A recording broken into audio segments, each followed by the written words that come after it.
Ladies and gentlemen, please welcome the undefeated super lightweight contender. It is, of course, Mr. Richardson Hitchins. Richardson, welcome back on the show, my friend. Thank you for having me again. I appreciate it.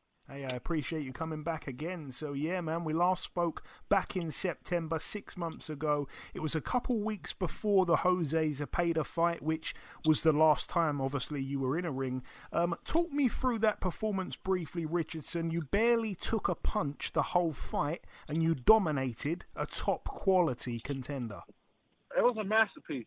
I think it was a masterpiece. I think that because last time it was a masterpiece, for the casual boxing fans, they didn't really enjoy it.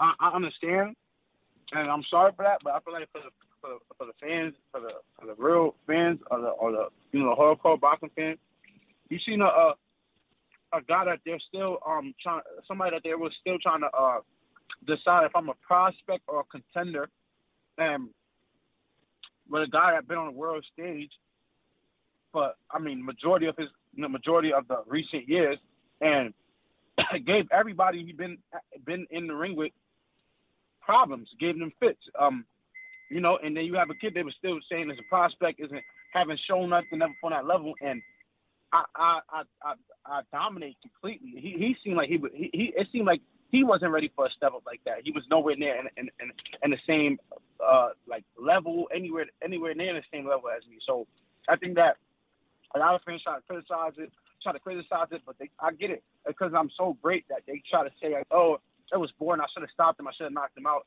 I get it. It's just that I feel like I had a game plan, and I went in there and executed my game plan, and I got the job done with flying colors. Yeah, I mean, you touched on it there. You said, obviously, people are looking at you. Are you a prospect? Are you a contender? And the way you beat him, who, we all knew was a real solid contender, obviously speaks for itself. You touched on it there. Few people felt that the fight was boring. I know that you came out on social media afterwards and you hit back at some fans who said that the fight was boring. Obviously, fans, I think, sometimes want to see more of a ding-dong type of brawl. Some fans might not like me saying this, but I actually think it's a good thing for a man as young as yourself to understand that the most important thing in boxing, obviously, is hitting and not getting hit. The fans don't take the punches. Health is your wealth. At what point did you learn that, Richardson? Because, like I say, a lot of young people like yourself, they want to impress the crowd. I think that early in my career, Andre Ward was one of the first people that I heard mention that. He was like, never fight for the fans, because the fans are always going to want to see fighting. But as long as you're winning, that's all that matters. Guys like Floyd Mayweather, the guys that I came up looking up to, always preach that to young fighters like myself. And I feel like maybe the fight could have been a little bit more exciting. I probably could have pressed the attack a little bit more. But like I said, I came there with a game plan. Zepeda's a solid puncher. Zepeda was supposed to be a stiff test, and Zepeda never been dominated like that ever. And he's been on the world stage before, I think, way before I even turned professional. Before I even turned professional. So Zepeda been on the world stage, never been dominated. No fighter ever outclassed him that type of way. And I feel like I had a game plan, and I just was always taught hit and don't get hit, hit and don't get hit. That's how you dominate, and that's the name of the sport. And I think that was one of the fights where I made a fight that was supposed to be a hard fight, one of my easiest fights to date. Absolutely, I agree. And back to what I said, obviously, the less punches you take, obviously, health is your wealth, and then the longer career you can have and the more money you can make. That's how it goes. But yeah, let's move on from that. You'll be boxing on April 6th in Vegas against the undefeated Argentine, Daniel Gustavo Lemos. What do we know about Lemos, Richardson? I know Lemos is a guy that, he's been fighting for the IBF, I guess a little time now. He was the next best available guy. A lot of people don't really know. Like I said, I always have my, there's a champion at 140 now, and the name is Matias. A lot of guys try to say I'm ducking and dodging him, and I've been had a issue with the IBF way before Matias was even champion. So before I even knew Matias was in talks to being champion or anything, So I always had an issue, but Gustavo Lemos was the guy that the IBF gave me eliminator. I said, okay, I'll fight for the IBF to see how my body feel with the 10-pound rehydration clause. And Gustavo Lemos stepped up. He was the next available guy ranked for the IBF, and he took the fight. I said I'll give it a go. And now April 6th, that we have me and him going at it. I don't know much about Gustavo Lemos. I look at the guy. I look at a few of his fights. You look at a guy that built up his career. He built up his career to a certain type of level. He had a good win over former world champion Lee Selby. I think that was probably his best win to date. Yeah. And now he's coming in against me, a world level fighter. So we'll see. Yeah, you mentioned it there. Obviously, he stopped Lee Selby. Selby did retire after that fight, but, it was still a statement, still the only guy to have ever stopped him, which was impressive. Lemos, as you said, pretty much, may not be as big a name as someone like Zepeda, but do you think Lemos will be a harder fight than Zepeda was for you? That's a tough question because Lemos is younger. Argentine fighters, they're known for being tough, being real tough people. And I don't know. We never know until we get in there. I just feel like Lemos never been in the ring with somebody like me. This is the same thing that goes for the last guys that I fought. I keep trying to tell these people over and over. It's different when you get into a fight in the ring with a fighter like me because you step outside of the TV screen and you look at me and like, oh, he only have a good jab. Or let's just get in his chest and go to his body. And people forget that. Every day in the boxing gym, when I go to the boxing, these are the same game plan that people come every day with me. So Lemos, he has a game plan. He's going to come the same way. I've seen 100 guys like him. He's never seen nobody like me. It's easy to, like I said, it's easy to look at from a TV screen and think that I'm just a pure boxer guy that's just, just trying to just score points and have defense. But it's a science in there. I turn boxing to a math problem, a science problem. So when he get in there, he's gonna figure that out from the opening bell. That whoa, why is my punches falling short? Whoa, why is this guy timing me? Why is this guy so accurate, so precise? Why he's gonna realize that he's in a whole different level. And come April 6th, I'm gonna use my God-given abilities and skills to get Gustavo Lemos out of there. I don't see this fight going the distance, and the reason why I don't see this fight going the distance because I think that Gustavo Lemos is in over himself. Yeah, he built himself to 29-0, so right now he has no other choice but to fight me because this is for a world title opportunity. But he'll realize he got to start. He got to go right back to the drawing board, and I'm looking to get him out of there because I feel like he's never been in the ring with anybody close to the skills that I have. I don't even think he even fought a guy and even knew how to throw a jab. So I think that when he come April 6th, he'll see that he's in there with a whole different type of fighter. And I know that you're ranked with all the sanctioning bodies. Obviously, you said Lemos is ranked with the IBF. He's been boxing for their organisation for a while. I would have wished that it would have been for one of the other sanctioning bodies because of, I feel like when fighting at a top level on the world stage, I think that as a professional, you sign a contract. And as a professional, once you make your weight, even if I go over 12 pounds, that's my business. I signed my contract to make that weight. So I want to come in at my best. But the IBF gave me an eliminator, and that's for a world title opportunity. So we don't want to pass it up. We're at least giving it a go to see how I feel for the IBF championship. And if I feel good to fight night with Gustavo Lemos, IBF is going to give me a mandatory spot for the world championship.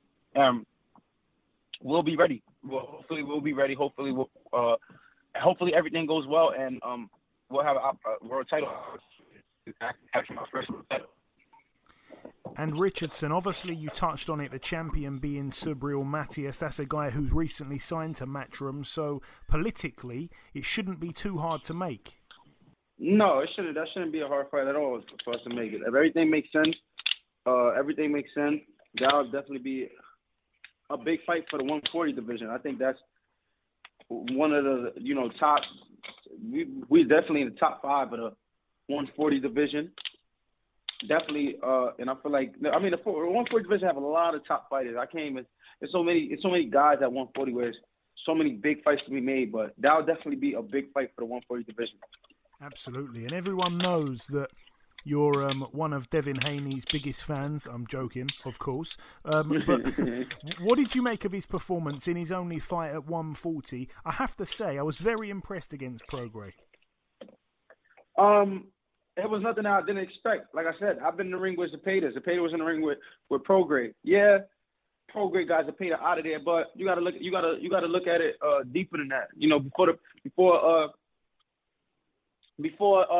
he got Zepeda out of there, it looked like it took a minute for Regis to, you know, kind of start separating himself in that fight. It looked like a back and forth fight. You know, Zepeda had a lot of moments, landed a lot of big shots, a lot of big straight lefts and things like that.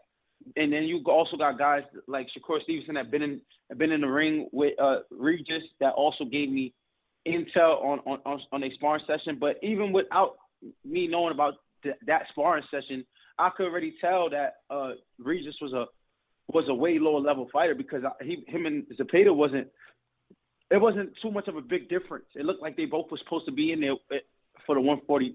When they fought for the 140 belt, they looked like they both were supposed to be in there with each other. When Zepeda fought me, it looked like Zepeda couldn't. Me and Zepeda fight 20 times. The fight will go like that every single time, and it might even get worse. So it's like him and he wants to fight Regis again because he feels like he can beat Regis. He's calling for a rematch. You go ask Zepeda right now if he want to fight Richardson again. He don't really want to fight me unless there's big money involved. He don't really believe he could beat me because it's levels to this. Yeah, but the question was though, Devin looked really good against. Devin did look good against him. I'm sorry, I'm just trying to say, but what I'm trying to get at with that is Devin is on a whole different level from Zepeda. So when you narrow it down, you got Zepeda and Regis that's right there, and then I'm in there with Zepeda. I'm like, oh shit, like this nigga, like Zepeda's really not like, you know, what they really make him out to be. And I'm like, I know I've been in the ring with Devin. I know Devin is on that level, that high level of boxing. So it wasn't no surprise to me. Like these guys like Regis and Zepeda and guys like that, they're really not.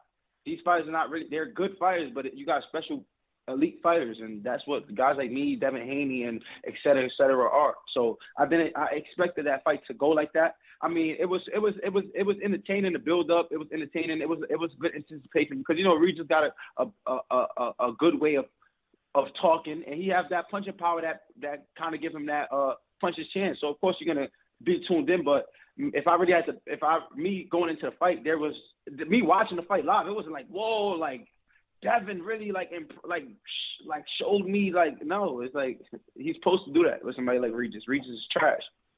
And talking of Devin, how do you think he'll fare against Ryan Garcia 3 weeks after your fight? And also, what are you making of Ryan's recent social media posts?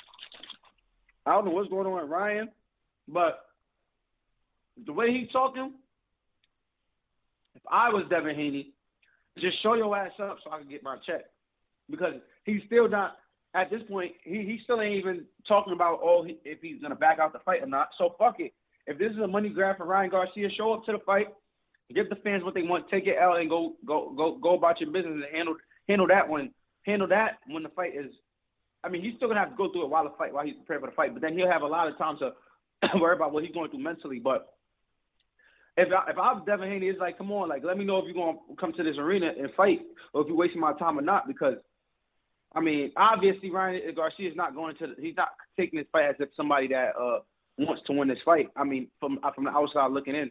And it is what it is. I mean, I think that Devin should beat Ryan Garcia. Ryan Garcia is not really I don't feel like the kid is like really a boxer. He's a guy that, you know, he built a career up in boxing. Boxing is one of the traits and crafts that he knows. So of course he's and he has a big following. So of course he is a boxer, but I feel like the kid is not disciplined. He's not nothing. You know, there's a guy that when he just got with Derek James, the guy just said this is his first time ever training outside of a camp. So I feel like you got a guy like that, then you got a guy like Devin Haney that seems to be dedicated to the sport. I feel like Devin should beat him easy. Yeah, I think I have to agree. But yeah, obviously, hopefully, Ryan is okay mentally right now. Yeah, I want to get your take on another fight that's obviously in your division for a title. Rolando Romero against Isaac Cruz the week before your fight, also in Vegas. Who wins and how, my man? I want to bet on Rolly.